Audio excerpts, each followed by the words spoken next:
స్త్రీ వశీకరణం కానీ పురుష వశీకరణం, ఈ రెండు వశీకరణాలు స్త్రీ కానీ పురుషుడు కానీ వర్తిస్తాయి. మనం చెప్పిన మాట వినకపోయినా మన దగ్గరికి వచ్చే విధంగా, మనం మాటకి గౌరవించే విధంగా, మనం రమ్మంటే రావాలి, పొమ్మంటే పోవాలి, కూర్చుంటే కూర్చోవాలి, లెమ్మంటే లేవాలి, మనం చెప్పిన మాట గౌరవించి మనం పెళ్లి చేసుకోవాలనే విధంగా కూడా స్త్రీ వశీకరణ కానీ పురుష వశీకరణం కానీ ఉంటుందమ్మా. ఈ వశీకరణం అనేది వాళ్ళకి ఏ విధంగా ఎవరి గురించి మనం చేయాలనుకుంటున్నామో వాళ్ళ పేరు మీద కూడా ఆ వశీకరణం పట్టుకొని ఆ మంత్రం ఒకటి చెప్తాను.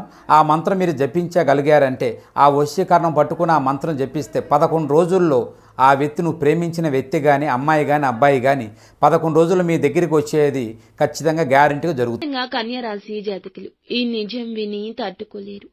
ఏమిటి ఆ నిజం? ఏం జరగబోతుంది? ఎటువంటి ఫలితాలు వీరికి గోచర రీత్యా కలగబోతున్నాయి? అన్ని వివరాలు వీడియోలో తెలుసుకుందాము. వీడియో మీకు నచ్చితే ఒక చిన్న లైక్ అయితే చేసి మమ్మల్ని సపోర్ట్ చేయండి. ఇక ఆలస్యం లేకుండా వీడియోలోకి వచ్చేద్దాము. మధ్యాహ్నం 1:30 దాటాక చంద్రుడు అష్టమ స్థానంలోకి ప్రవేశించి రాహు కుజుల దృష్టి తాకుతుంది. మీ జీవితంలో ఇది గూఢ విషయాల బహిరంగంగా భావించబడుతుంది. ముఖ్యంగా మీ వ్యక్తిగత జీవితంలో నమ్మకంపై ఒక పెద్ద గాయం మోపబడుతుంది. మీరు ఆశించిన వారి నుంచి గట్టిగానే దెబ్బ తగలొచ్చు. మీరు నమ్మిన వ్యక్తి మీరు ఊహించని ప్రవర్తన చేస్తారు. గడచిన కాలంలో వారిపై చాలా నమ్మకం పెట్టుకున్నారు.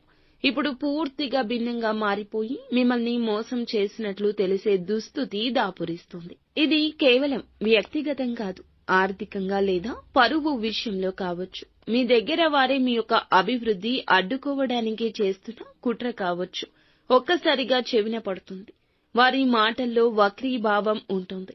ఎవరో ఒకరు రికార్డింగ్ మెసేజ్ లేదా థర్డ్ పర్సన్ ద్వారా ఈ నిజం మీకు తెలుస్తుంది. విన్న వెంటనే అసహనం, దుఃఖం, కోపం కూడా కలగడం సహజమే. కానీ ఆవేశం తగ్గించుకోండి.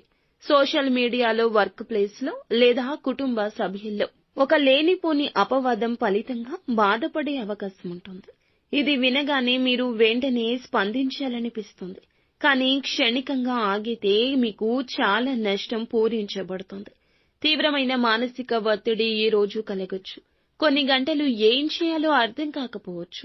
తక్షణ నిర్ణయం ప్రమాద గంటికలు మోగిస్తుంది. నిశ్చలంగా ఆలోచించండి. నమ్మిన వ్యక్తితో మాటల్లో గౌరవం ఉండాలి. ప్రతి విషయానికి వెంటనే స్పందించొద్దు. దెబ్బతిన్న వాటి నుంచి ఆ గుండెతో తీసుకునే నిర్ణయాలు సాధారణంగా పశ్చాత్తాపాన్ని కలగచేస్తాయి. మీ దగ్గర ఉన్న వివరాలు గోప్యంగా ఉంచండి. నిజం తెలుసుకున్నా కూడా వాటిని బయట పెట్టొద్దు. ఇందులకు ఆధారంగా భవిష్యత్తుకు సంబంధించి నిర్ణయం తీసుకోవడం, మీ శాంతి కాపాడుకోవడం మీ లక్ష్యం. మీ మేధస్సును ఉపయోగించి ఆ వ్యక్తికి ఎలా దూరంగా ఉండాలో ప్రణాళిక చేసుకోండి.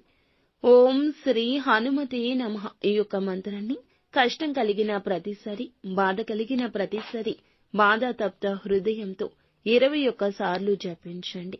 ఖచ్చితంగా హనుమంతుని అనుగ్రహం కలుగుతుంది. మానసిక స్థైర్యం కలుగుతుంది. మీ జేబులో ఈ రోజున ఒక నిమ్మకాయను పెట్టుకుని వెళ్ళండి. మీకు ఉన్న దృష్టి పోతుంది. మీకు మనసు ప్రశాంతంగా మారుతుంది.